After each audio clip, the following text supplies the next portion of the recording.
Yo, YouTube, it's your boy Jay Steph, man. Back at it with another YouTube Irish gang feud video, okay? We are here to talk about the Gangland girlfriend that turned informant. April Collins and the Lamerick feud, bro. We learned about the Lamerick feud probably about, I want to say, a month ago or a couple weeks ago, one of those. And, yeah, it got crazy wicked, man. All right? We got an informant. We got niggas snitching. We finna find out what's going on. Be sure to tap them links down below. Like, comment, and subscribe to the channel, man. No, not until next time. Let's get right into it, man. Let's go. Tap them links down below. Follow your boy. April Collins has one of the craziest gangland stories in modern Irish crime. At just 15, she was already dating into Limerick's most feared crime family, the Dundons. By her 20s, she'd flipped on them. Not just any informant, she helped jail the same men she once called family. Wow. But turning witness didn't mean escaping gangland. Years later, she married Thomas O'Neill, a convicted rapist with a long record of violence. What the fuck? What? A convicted rapist? Are you serious? And instead of finding peace, April found herself dragged into another feud as her husband pursued a career in low-level drug dealing. Now 37, she's still living in the shadow of that world. More than a decade after she took the stand in court, she's still looking over her shoulder. April Collins was born in 1987. Y'all don't got no witness protection program in Ireland and Europe? Y'all don't got that? Do y'all have that? What you mean? Like, bro, send her out the country. Raised in a tough working-class district on Limerick's south side. The Collins family was well known locally, and not always for the right reasons. April's father, Jimmy Collins, was himself an established figure in the city's underworld, a man with gangland clout. In the early 2000s, Limerick was in the grip of a bitter feud between two criminal alliances, the McCarthy-Dundon gang, to which the Collins family was connected, and their rivals, the Keane Colopy group. Gun violence and intimidation were rife. As a teenager, April grew up surrounded by gangland culture, where settling scores with threats or worse was an accepted norm. Into this environment stepped Gerard Dundon, one of the younger members of the infamous Dundon family, who were fast rising to dominance in Limerick's underworld. April met Gerard when she was only about 15 years old.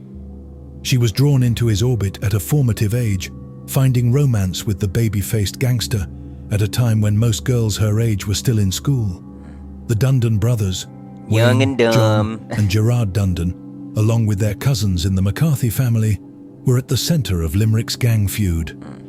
In 2003, a rival gang boss named Kieran Keane was abducted and executed in Limerick. Dessie Dundon, an older brother in the Dundon clan, and an associate, Anthony McCarthy, were later convicted of that killing, marking a decisive victory in the feud. April's father, Jimmy Collins, was an ally of the Dundons in those days, a local gang boss in his own right. He even made headlines during the feud's peak for posing in a photograph to show off his gangland tattoos, a display of allegiance to the cause. Under Jimmy's roof, April and her siblings grew up understanding that the family name carried weight, but it also carried risk. More than once, the Collins home itself became a target. Back in September 2010, at the height of the feud, Wayne Dundon, Ger's older brother, allegedly threatened April's family. In one incident, Wayne confronted April's mother, Alice Collins, warning he would kill her sons if the Collins family didn't fall in line. By her early 20s, April had become a young mother. She and Ger Dundon had 3 children together during their long relationship. Juggling motherhood and the role of a gangland girlfriend was no easy feat. Ger was frequently in trouble with the law. It looks like he's flicking them off. At one point, around 2010, Ger landed in prison. This put April in a precarious position. With Ger away, His brothers Wayne and John took a keen interest in controlling April's actions, especially regarding access to Jer's children. Tensions within the family began to boil over. Why are they being weird? April ended her relationship with Jer in spring 2010, but the split did not mean a clean break from the gang's influence. It only provoked the wrath of Jer's brothers. John Dundon, Jer's older brother, showed up at April's door one day in early April 2011, banging and shouting through the door. "I know you are in there, you tramp. I want to see my nephews.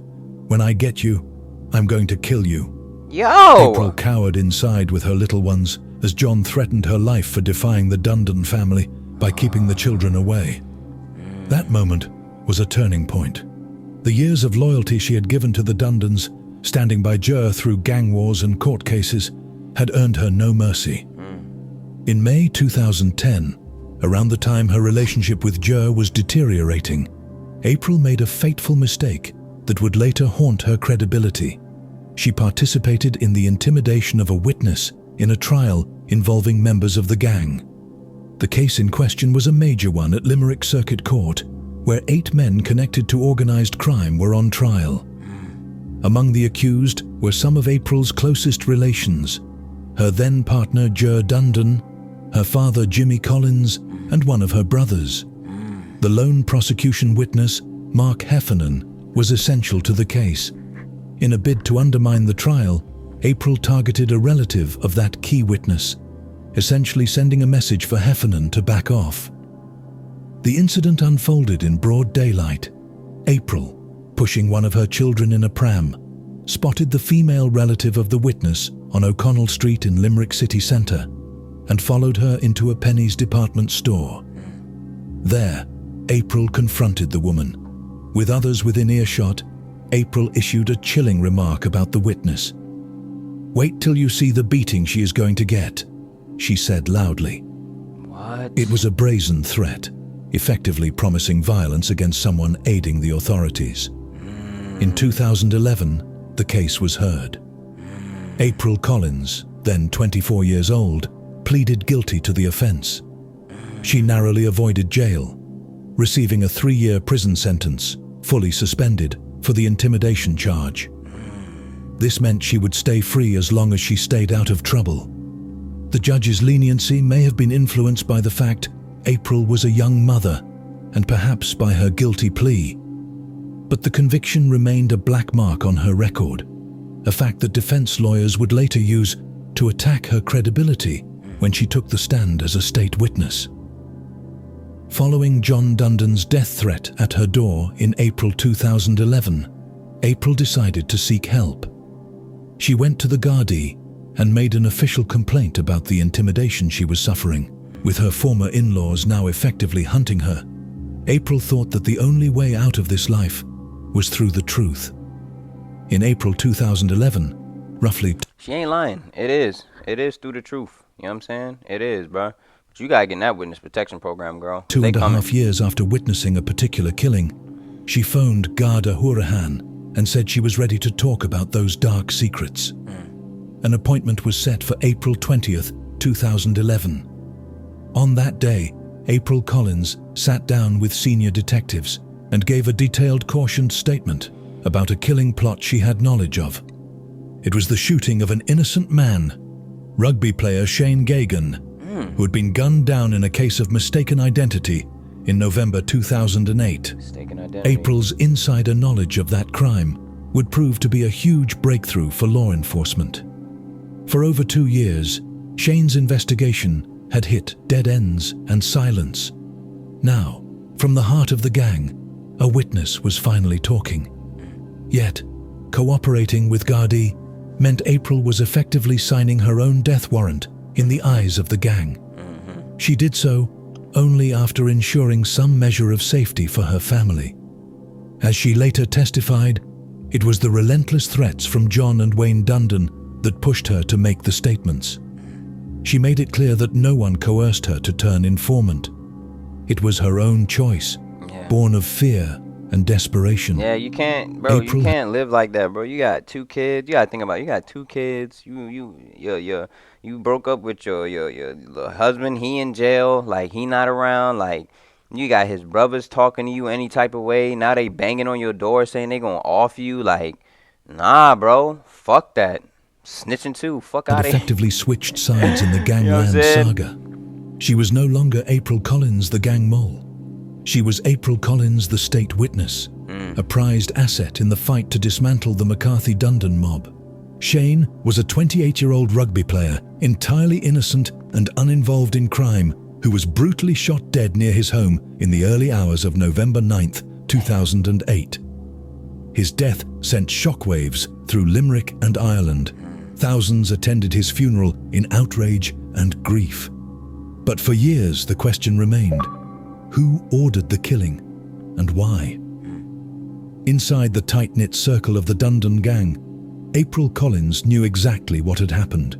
In fact, she had been present on the night it was planned. What? According to April's testimony, she was at the house of Jer's brother, John Dundon, and his girlfriend, Ciara Killeen, just hours before Shane was gunned down. Also in that house were several figures who would later become infamous: Ciara's brother, Nathan Killeen, Liam Casey, and a newcomer to Limerick's underworld named Barry Doyle. Like Jason Bourne. In the sitting room of the Dundon house that night, April overheard a conversation. John Dundon was orchestrating a hit. He started talking about how he had sussed out John McNamara's whereabouts over the previous 2 days. You might know Harbor Freight for affordability. Niggas is What you might planning, not know is offing, performance and licking, durability. selling. John McNamara, nicknamed John Mac or Pitchfork, was a known associate of the rival Colopy family and thus a target in the gang feud. John Dundon described McNamara's routine, the comings and goings, and gave a physical description of the target to Barry Doyle. According to April, John said he had a firearm ready in a car outside and that everything was sorted. It just needed to be done. Per John's plan, Nathan Killeen's role was to be the getaway driver in a stolen car, and Barry Doyle the hitman. April herself became part of the alibi arrangement. Jer Dundon asked her to book a hotel room for the night so they could establish an alibi away from the crime scene. She and Jer checked into the Strand Hilton Hotel in Limerick with their 2 young sons on the night of November 8th. She admitted in court that the booking was indeed to cover for Jer's whereabouts. While April and Jer put their children to bed in a hotel room, Barry Doyle and Nathan Killeen were out hunting John McNamara in the suburb of Doyle. They lay in wait near his girlfriend's house, armed and ready to kill. But in a cruel stroke of misidentification, when a man appeared on the dark street matching the general build of the target, Barry Doyle opened fire and shot him 5 times, only to discover afterward that he had killed the wrong person.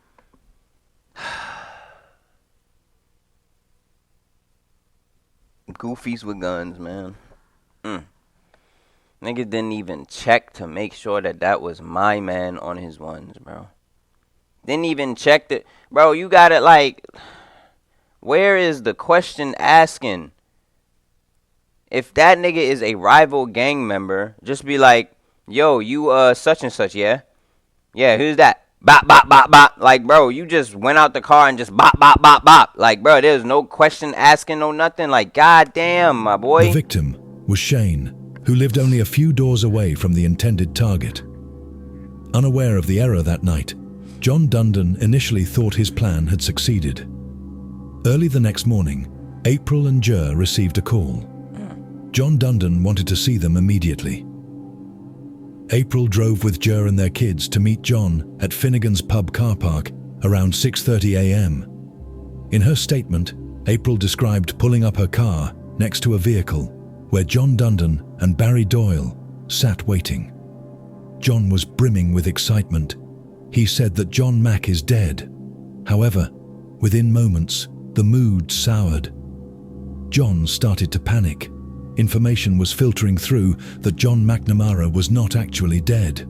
John roared and shouted at Doyle, livid that the meticulously planned assassination had misfired. Barry Doyle, in shock himself, protested, insisting he had followed John's plan and description. The realization had dawned that an innocent man was dead and their real target still alive. The defense in court later pressed her. Why hadn't she tipped off the Gardaí that a hit was about to occur? She answered candidly, I couldn't say that to the guards at the time. I'd be killed myself, and my family would have been killed. It would take years and a remarkable change of heart before April could bring this information to authorities. But in the immediate aftermath, she returned to daily life. The hitman, Barry Doyle, was arrested based on April's statement and eventually confessed during Garda interviews that he had shot Shane in a case of mistaken identity. In February 2012, Barry Doyle was convicted and sentenced to life in prison. However, Doyle's conviction alone wasn't enough. The authorities wanted the mastermind, John Dundon, who at that point was still on the streets.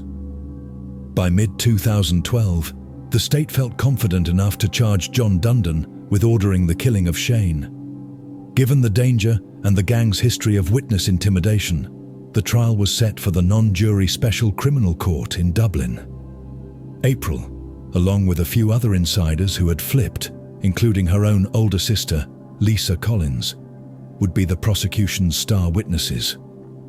As the trial approached in 2013, the pressure on April was immense. She was by then a mother of 4, having had another child since splitting with Jer, and she was in extremely fragile health. In fact, in July 2013, just as the trial was about to commence, April was hospitalized with serious pregnancy complications and tragically suffered a miscarriage. Despite this personal heartbreak and physical toll, she insisted on proceeding with her testimony as soon as she was medically able. In July and August 2013, April Collins took the stand in Dublin's Special Criminal Court and told all. Facing her former brother-in-law John Dundon, the man she said is out to kill me, April recounted in granular detail the conspiracy to get rid of John McNamara and the killing of Shane. Her account did not stand alone. It was well corroborated by CCTV footage and mobile phone records, which helped confirm the movements and meetings she described. The judges later wrote that the evidence, taken as a whole, pointed overwhelmingly to the guilt of John Dundon. They outright rejected the defense's wild theory that April, her sister Lisa, and cousin Christopher had concocted an elaborate false story to frame John. The notion that these ordinary individuals could mastermind such a hoax, the court said, holds no water. After weeks of evidence, the Special Criminal Court judges delivered their verdict in August 2013. John Dundon was found guilty. He was sentenced to mandatory life imprisonment. Damn! For April Collins, it was a moment of profound relief and also of unavoidable notoriety. In Gangland culture, nothing is more hated than a rat. As April was rebuilding her life under protection, the wheels of justice turned to another notorious case, the 2009 assassination of Roy Collins. Roy Collins, no relation to April's family despite the common surname, was a 35-year-old businessman in Limerick, gunned down on April 9th, 2009, outside his family's pub and amusement arcade at the Roxborough Shopping Centre.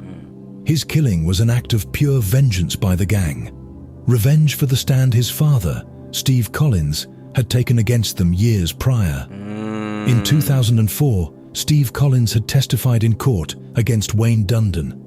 Wayne never forgave this. After getting out of prison, Wayne plotted revenge, and Roy became the target. The defiance of the Collins family was a running sore for the McCarthy-Dundon gang. Their gangland enemies watched and waited, and came out of the shadows on the morning of April the 9th, 2009, Holy Thursday. On that morning, it was like any other morning. Came in here, I was setting up the business in the pub, and Roy went into the casino to set up the casino.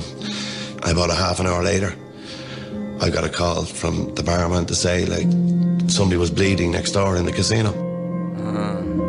Went in and I seen Roy just in the corner, bent down on his hunkers. He couldn't breathe. He lifted himself up and I could see the bullet on the ground. I just couldn't believe what I was looking at. And he kept on repeating to me that he couldn't breathe, he couldn't get his breath. He just held on to me and he told me he loved me. He loved his mother. Attention shoppers, want to spend less? Go to Aldi. They're number one in everyday low prices. R.I.P. to him, man. Damn. How can you leverage the Ability One program to precisely fulfill your contract needs?